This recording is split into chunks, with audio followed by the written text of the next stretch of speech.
Alright, Cvlife Eagle Talon 1-6 power. I already previously reviewed an Eagle Talon 1-6, but this is the new reticle version they have. In the link in the description, there should be the option under the scope for both reticles. This one they call BDC 2, so the original reticle option is BDC 1. So I will throw up a thing over the video, and we'll be showing this reticle in more detail later in the video, try to get some close-up shots for you guys. But the main difference, if I can get this open, one-handed recording, you see there, well, I don't think my collar is showing up very good on my phone for some reason, but that center reticle there is red. I think it's the ink too. It's real dark purple on here, but it's going to be a bright red if it's illuminated or black if it's not. So the reticle looks a little bit different than the BDC 1 option, and on the BDC 1 option it only illuminated the very small little tiny center dot where you zero the rifle for. On this one it illuminates that whole thing there and all the BDC holdover marks, so better reticle there. Also nice little halo, half halo ring there to give you quicker sight acquisition on your target. So should be an overall better reticle there, and again, as I said, I'll show it in more details throughout this video, get some close-ups for you guys. There's some quick stats for you guys. Looks like an eye relief of about 3 3/4 of an inch. It's a 34mm tube, 1-6 power, as I said. There's the nice instructions they always include. Reading the warranty here. According to the paperwork, a 1-year warranty. And that's strange. They gave me 2? Huh. Usually it's just a 1 page, but we got 2 here. And so this is a second focal plane. I'm not sure what goes into detail here. It might, yeah, it just gives you a little more detail about the reticle. But like I said, this is their new and improved, I guess, reticle there. So yeah, this paperwork here is new. It's giving you some bullet data there, which one to use with the reticle, although 55 grain and 62 grain have pretty much the same trajectory out to 500 or 600 yards or so. It's even giving you the bullet drop there information. That's pretty interesting and new. So it gives you that little reference chart there. And there's an example of how you're to use the reticle. So this is an example for a 400-yard shot. You zero it for 200, as you'll find in the paperwork. Then the very next mark is for 300 yards, and then that marks for 400 yards. So I'm glad they started including this. It gives a little more information for people that may not quite understand how the reticle systems on these work.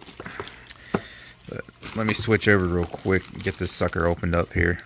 Nice foam case there. Got your screen wipe. Throw lever is included.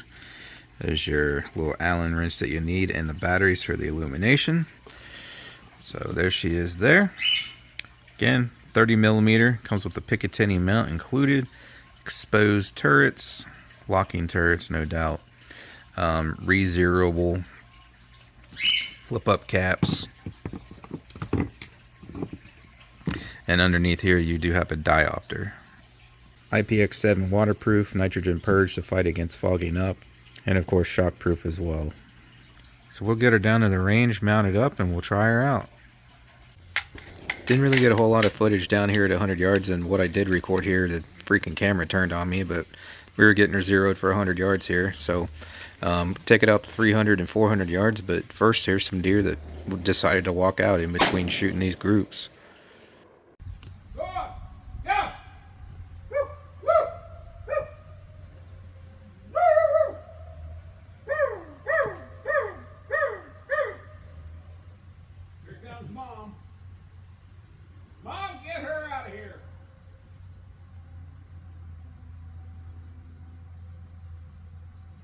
Stir fry.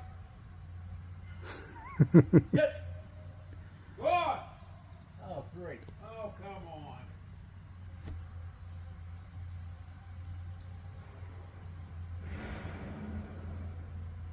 Go on. Shoot that spinner down there. Nah, I don't want to splash. What if I splash and tuck her out? Fuck.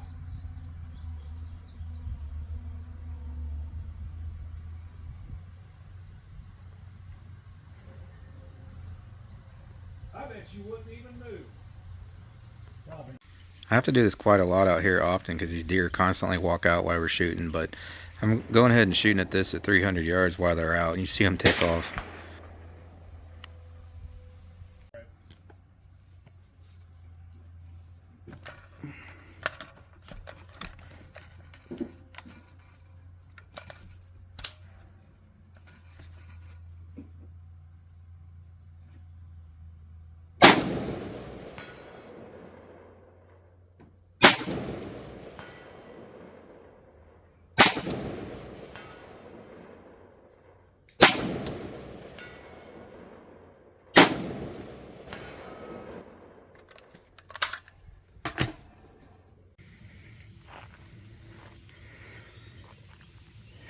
We're gonna have to see if we can hit that down here at 400.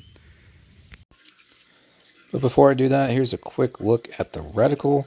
It's always difficult for me to get good pictures with my camera through the scope, but it was exceptionally difficult this day with the sun being in our face like it was and everything. So this thing was just crystal clear for me. It didn't matter if it was on 1x or 6x, it was just absolutely crystal clear. No issues there. So these photos are just to serve to give you kind of an idea what it looks like to look through it, but much more clear and crisp in person. So here is 1 power down here at 100 yards. Then here's the 1 power with the illuminated reticle. And then here's all the way up on 6 power at 100 yards. And that is a half scale silhouette. So that's about half the size of an actual person down there. And then there's the same distance with the illuminated reticle. And clear out here is 400 yards. Again, remember it's much more clear and crisp in person, but that's 400 yards. And then here is 400 yards with the reticle illuminated. And I mean, it's only 6x power, but as you can see, it's plenty of magnification to hit, well, let's just say larger targets down here. And actually that watermelon, if you see it up there on the top, that's a very small watermelon. It's literally about the size of my head. And you're going to see here, I'll actually get some hits on it. So I can even get headshots out here at 400 yards, even with this little 6 power. So here we are, 400 yards.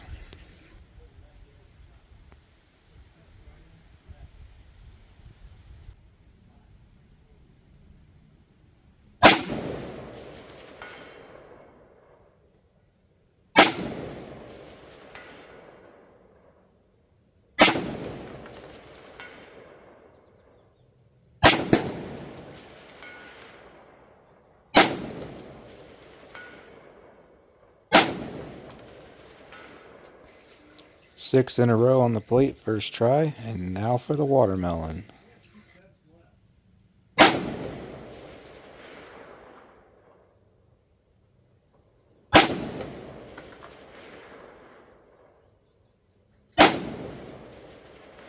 So with that third shot there, you can tell the difference between the watermelon squirts and when I miss and hit dirt. 3 hits out of 4 down there at 400 yards, first try. Those BDC marks line up pretty good. Well, let's take a few more shots at it.